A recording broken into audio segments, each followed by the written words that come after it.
Hey there, in this video we are going to be working with lists.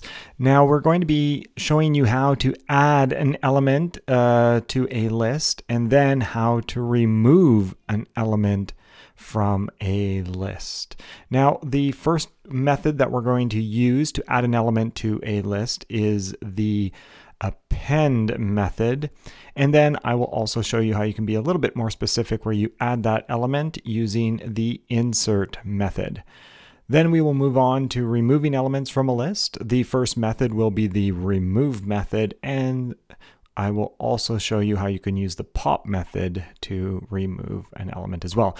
In the end, I will show you how to remove all the elements from the list using the clear method.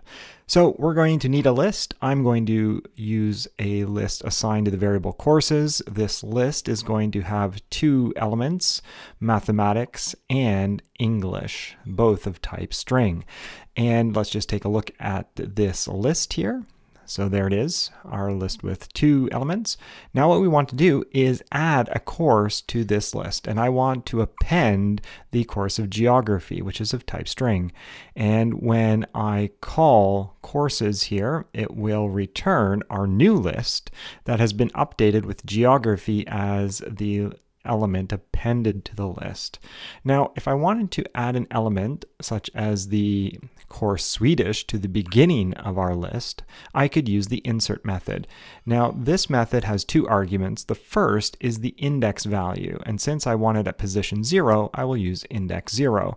And then when we return courses here, we see that Swedish has been inserted at position 0. Now, let's say that I want to insert a new course, maybe drama at position 1, then I could give it the index of 1, and then the element in this case would be the course called drama. And when we return courses, we see that drama has been inserted into the list at position 1. So now what we can do is we can remove elements from our list. And maybe I didn't mean to insert drama into our list, so I want to remove it. So I can use the remove method. And you can see when we return courses, drama has now been removed from the list. I could also make use of the pop method, which is going to take the last element of our list and essentially pop it off the stack or pop it off the end of the list. And we can see here that element was geography.